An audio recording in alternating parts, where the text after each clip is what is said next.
Hello दोस्तों, स्वागत है आपका आपके अपने YouTube channel Sandeep sir CTET में। दोस्तों आज हम बात करने वाले हैं ईवीएस पेपर के एनसीईआरटी कंटेंट जो कि 15 मार्च का पूछा जाता है, उसके बारे में बात करेंगे। इससे पहले वाला पार्ट अगर तक आप लोग नहीं देखा है तो हमारे यूट्यूब चैनल पर जाकर उस वीडियो को देख सकते हैं, या फिर उसका लिंक हमने इस वीडियो के डिस्क्रिप्शन में भी दे दिया है, वहाँ से जाकर भी आप देख सकते हैं। तो हम लोग बात करेंगे एनसीईआरटी कंटेंट के सबसे पहले प्रश्न के बारे में।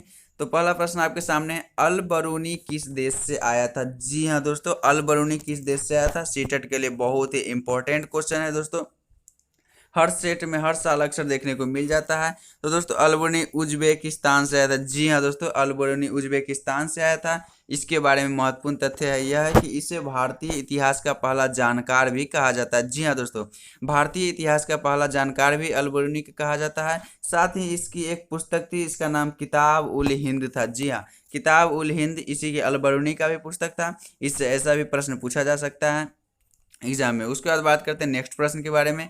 नेक्स्ट है, कौन सा पक्षी ऊंची डाल पर घोंसला बनाता है? जी हाँ, ऐसा कौन सा पक्षी है जो ऊंची डाल पर घोंसला बनाता है? दोस्तों कौवा होगा इसका आंसर। कौवा का घोंसला अक्सर आप लोग देखे होंगे, कोई ऊंचे जो वृक्ष होता है उसी के ऊपर वो अपना घोंसला बनाती है। और शक्कर खोरा एक पक्षी है। जी हाँ दोस्तों, शक्कर खोरा वो छोटी पेड़ या झाड़ियाँ होती है उस पर अपना लटकता हुआ घोंसला बनाती है। जी हाँ, एग्जाम में ऐसे क्वेश्चन देखने को मिलता है, ऐसा कौन सा पक्षी है जो अपना लटकता हुआ घोंसला बनाती है? दोस्तों शक्कर खोरा है, वो अपना लटकता हुआ घोंसला बनाती है छोटी पेड़ों पर या फिर झाड़ियों पर। जबकि सबसे ऊंची डाल पर घोंसला बनाने वाली पक्षी दोस्तों कौवा है, जो कि ऊंची पर घोंसला बनाती है। उसके बाद बात करते हैं नेक्स्ट प्रश्न के बारे में। नेक्स्ट है, कल चीरी का घोंसला किस चीज का बना होता है? जी हाँ दोस्तों, कल चीरी भी एक पक्षी है जिसका घोंसला घास का बना होता है। यह अपना घोंसला घास का बनाती है। साथ ही इसके बारे में दोस्तों विशेषता यह है कि इसकी चोंच लाल होती है तथा इसका पर काला होता है। जी हाँ दोस्तों, शरीर इसका काला देखने में लगता है पर इसकी चोंच लाल होती है। यह अपना घोंसला घास का बनाती है। उसके बाद बात करते हैं नेक्स्ट प्रश्न के बारे में। नेक्स्ट है, कौन सी पक्षी अपनी गर्दन को अत्यधिक घुमा सकती है? जी हाँ, ऐसा कौन सा पक्षी है जो अपनी गर्दन को अत्यधिक पीछे तक घुमा सकती है? जी हाँ दोस्तों, जितना हो सके अन्य पक्षी की अपेक्षा अधिक घुमा लेती है। दोस्तों उल्लू, उल्लू एक ऐसी पक्षी है जो अपनी गर्दन को बहुत ही ज़्यादा फ्लेक्सिबल तरीके से घुमा सकती है दोस्तों, आसानी से। उसके बाद बात करते हैं नेक्स्ट प्रश्न के बारे में। नेक्स्ट प्रश्न आपके सामने है, मधुमक्खी पालन का सबसे अच्छा समय कौन सा है? दोस्तों अक्टूबर से दिसंबर का समय मधुमक्खी पालन का सबसे अच्छा समय है। और आपको बता दें, बिहार में सर्वाधिक मधुमक्खी का पालन किया जाता है। और लीची के, यहाँ पे लीची होगा, लीची के फूल इसे काफ़ी आकर्षित करते हैं। जी हाँ दोस्तों, लीची के फूल इसे काफ़ी आकर्षित करते हैं, इसलिए मधुमक्खी पालन बिहार में सर्वाधिक किया जाता है। उसके बाद बात करते हैं नेक्स्ट प्रश्न के बारे में। नेक्स्ट, किसने बताया कि मलेरिया मच्छर से फैलता है? जी हाँ, मलेरिया नामक बीमारी मच्छर से फैलता है या किसने सबसे पहले बताया था?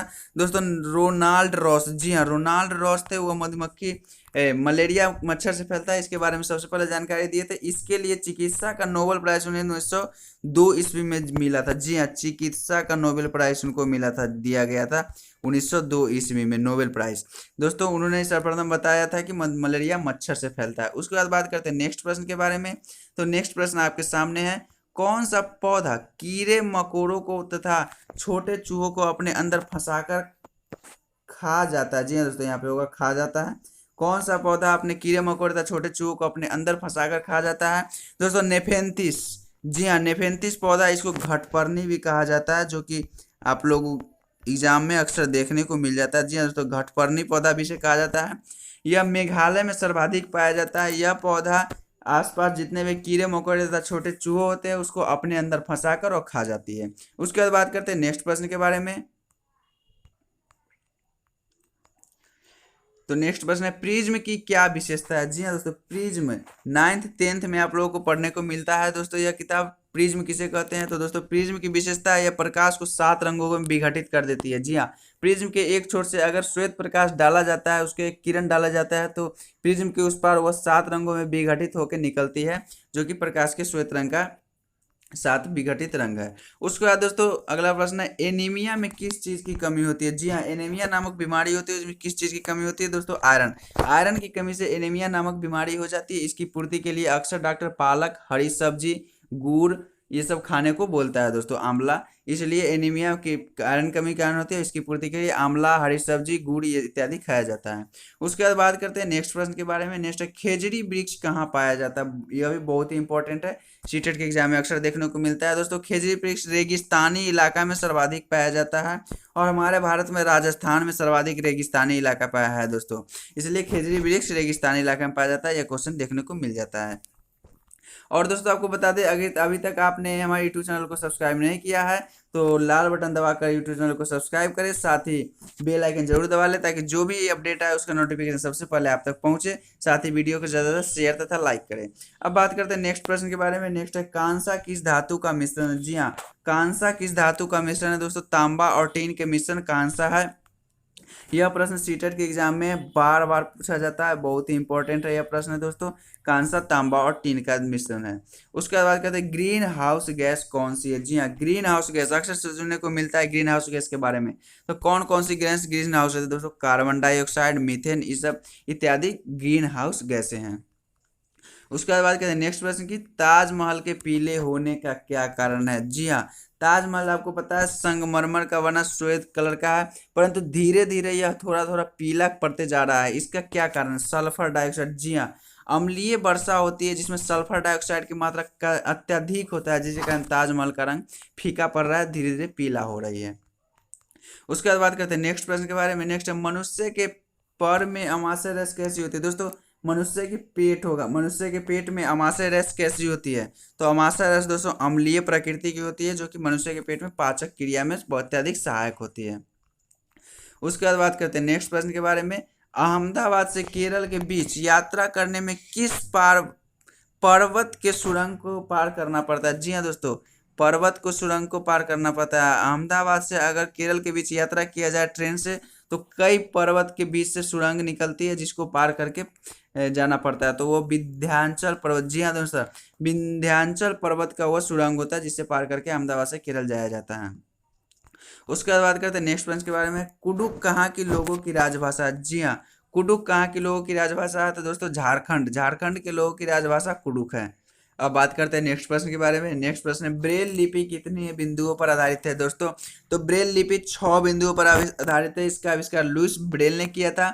इसमें 6 बिंदुओं पर आधारित है, जो कि उभरा उभरा रहता है, जिसे जो आदमी नहीं देख सकते वो अपना उस पर छू के आभास करके उसको पढ़ पाते हैं। तो ब्रेल लिपि 6 बिंदुओं पर आधारित है। उसके बाद बात करते हैं नेक्स्ट प्रश्न के बारे में।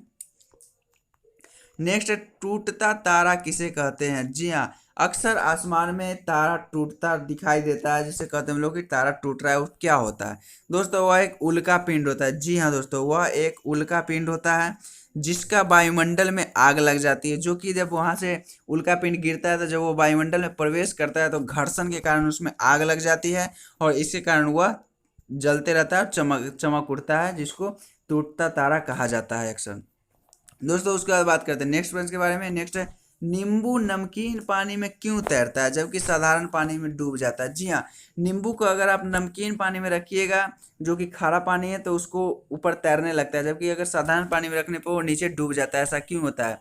तो नमकीन पानी का घनत्व अत्यधिक होता है। जी हाँ दोस्तों, नमकीन पानी का जो घनत्व होता है वो साधारण पानी से अधिक होता है, इसलिए समुद्र का जो जल होता है उसका घनत्व साधारण नदी के जल से घनत्व उसका अधिक होता है, तो इसलिए नींबू पानी के ऊपर तैरने लगता है। उसके बाद बात करते हैं नेक्स्ट प्रश्न। नेक्स्ट चिपको आंदोलन कब शुरू हुआ था। चिपको आंदोलन 1973 में शुरू किया था। या पर्यावरण के संरक्षण के लिए पेड़ बचाओ अभियान के लिए चिपको आंदोलन शुरू किया गया था। इसमें लोग जब कोई पेड़ काटने आता था तो पेड़ के चारों तरफ से आदमी चिपक जाते थे, कहते थे पेड़ काटना है तो उससे पहले हमको काटना होगा। दोस्तों यही चिपको आंदोलन थी, जिसकी बहुत बड़े पैमाने पर किया गया था पर्यावरण संरक्षण के लिए 1973 में। उसके बाद है नेक्स्ट प्रश्न, कितने प्रकार के रक्त समूह होते हैं। जी हाँ, मानव के रक्त कई प्रकार के होते हैं, ए बी और ए बी और साथ ही ओ। दोस्तों 4 प्रकार के मानव के रक्त पाया जाता है, जो कि ए बी और ए बी साथ ही ओ हो जाता है। और ओ रक्त समूह को सर्वदाता कहा जाता है। जी हाँ, जिस व्यक्ति का रक्त समूह ओ है वह किसी भी प्रकार के रक्त समूह कोई भी व्यक्ति को अपना खून दे सकता है, जबकि ए बी को सर्वग्राहता कहा जाता है। और जिस व्यक्ति का रक्त समूह ए बी है वो कोई किसी भी प्रकार के रक्त समूह वाले व्यक्ति से खून ले सकता है। जी हाँ दोस्तों। उसके बाद है चंद्रमा की सतह के अध्ययन करने को क्या कहा जाता है? जी हाँ, चंद्रमा की सतह का अध्ययन को क्या कहा जाता है? सेलेनोलॉजी कहा जाता है। आपको बता दें, चंद्रमा पर दोस्तों वायुमंडल नहीं है, वहां पर उभरी उभरी दोस्तों गड्ढे अत्यधिक मात्रा में पाए जाते हैं। उसके बाद चंद्रमा पर गुरुत्व पृथ्वी का कितना होता है, कितना गुना होता है? जी हाँ, चंद्रमा पर गुरुत्व पृथ्वी का 1/6 गुना होता है। अर्थात कोई वस्तु अगर पृथ्वी पर उसका भार 60 kg है, जी हाँ दोस्तों, अगर वो पृथ्वी उसका 60 kg है, तो चंद्रमा पर उसका भार हो जाएगा दोस्तों 10 kg। जी हाँ, 10 न्यूटन भार होगा। जी हाँ दोस्तों, 10 न्यूटन। अगर किसी वस्तु का भार पृथ्वी पर 60 न्यूटन है, तो चंद्रमा पर 10 न्यूटन होगा। आपको बता दें, कोई चीज का भार बदलता है, उसका द्रव्यमान कभी नहीं बदलता है। कोई वस्तु अगर पृथ्वी पर 10 kg है, तो उसको कहीं भी ले जाया जाए, चंद्रमा पर या कहीं भी ले जाया जाए, तो उसका द्रव्यमान दोस्तों 10 kg ही रहेगा। परंतु जो भार होता है, जो कि भार बराबर होता है mg, द्रव्यमान गुने गुरुत्व होता है। अब वह भार अगर पृथ्वी पर 60 kg है, तो चंद्रमा पर 60 न्यूटन, भार न्यूटन में होता है दोस्तों। अगर पृथ्वी पर किसी वस्तु का भार 60 न्यूटन है, तो चंद्रमा पर 10 न्यूटन उसका भार होगा, परंतु द्रव्यमान उसका कभी नहीं बदलेगा। तो ये होता है, गुरुत्व पर निर्भर करता है। तो चंद्रमा का जो गुरुत्व है पृथ्वी के गुरुत्व का 1/6 गुना है, अर्थात छठा भाग। उसके बाद नेक्स्ट प्रश्न, माउंट एवरेस्ट को नेपाल में किस नाम से जाना जाता है? तो सागर माथा के नाम से माउंट एवरेस्ट को नेपाल में जाना जाता है। उसके बाद मृत सागर किसे कहा जाता है? जी हाँ, मृत सागर किसे कहा जाता है? दुनिया के सबसे नमकीन सागर, जिस सागर में सबसे अधिक खारा जो सागर होता है और जो नमकीन होता है, उसको मृत सागर कहा जाता है। इसके 1 लीटर पानी में 300 ग्राम नमक होता है। जी हाँ दोस्तों, 1 लीटर पानी में 300 ग्राम नमक होता है। इस सागर को मृत सागर कहा जाता है। यह इजराइल, जॉर्डन तथा फिलिस्तीन से घिरा हुआ। जी हाँ, जो मृत सागर है दोस्तों, वो इजराइल, जॉर्डन तथा फिलिस्तीन से घिरा हुआ है। सबसे नमकीन सागर है यह। उसके बाद घटपर्णी पौधा की पत्तियां कैसी होती है? आपको तो सबसे पहले हमने देखा नेपिथिन्स कहा जाता है। यह मेघालय में सर्वाधिक पाया जाता है। इसकी पत्तियां कैसी होती है? सुराही के आकार कर। इसी में यह छोटे कीड़े मकोड़ों को या फिर चूहे को दोस्तों फंसाकर खा जाती है। उसके बाद जानवरों की त्वचा पर टेंशन क्यों बने होते हैं? दोस्तों, जानवरों की त्वचा पर निशान क्यों बने होते हैं? ये गलत है। निशान क्यों बने होते हैं या फिर डिजाइन क्यों बने होते हैं? जी हाँ दोस्तों, जानवरों की त्वचा पर डिजाइन क्यों बने होते हैं? तो बालों के कारण, उसके शरीर पर जो बाल होते हैं उसी कारण उसके शरीर पर डिजाइन बने हुए होते हैं। उसके बाद दिशाओं तथा दूरियों की सापेक्ष स्थिति समझने के लिए क्या आवश्यकता है? जी हाँ, दिशाओं तथा दूरियों की सापेक्ष स्थिति नक्शा देखने के लिए, किसी के लिए क्या जरूरी है? आदमी की चित्रण कौशल जिसको आता है वही इसको अच्छा से समझ सकता है। उसके बाद आम को संरक्षित कैसे किया जा सकता है? जी हाँ, आम जो जिस महीने में मिलती है, उसके बाद अगले किसी अन्य सीजन में जब उसका सीजन नहीं होता है, तब उसको संरक्षित रखने के लिए, तब के लिए क्या किया जाता है दोस्तों? आम पापड़ बना लिया जाता है, जो कि 4 सप्ताह का समय लगता है आम पापड़ को बनाने में। उसके बाद मच्छरों से फैलने वाला रोग क्या है? तो डेंगू, मलेरिया और चिकनगुनिया जो बीमारी है वो मच्छरों से फैलता है। और उसके बाद बात करते हैं, बिल्ली कितने घंटे सोती है? तो 12 से 14 घंटे बिल्ली सोती है। आपको बता दें, कुत्ता भी 12 से 14 घंटा ही सोता है। उसके बाद कौन जानवर अंडे देता है? तो जिनके शरीर पर बाल नहीं होता है वो जानवर अंडे देती है।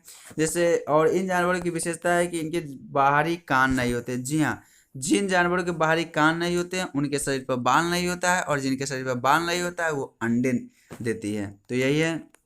यह क्वेश्चन भी बहुत ही इंपॉर्टेंट है, वीवीआई है, अक्सर एग्जाम में देखने को मिलता है सीटेट के।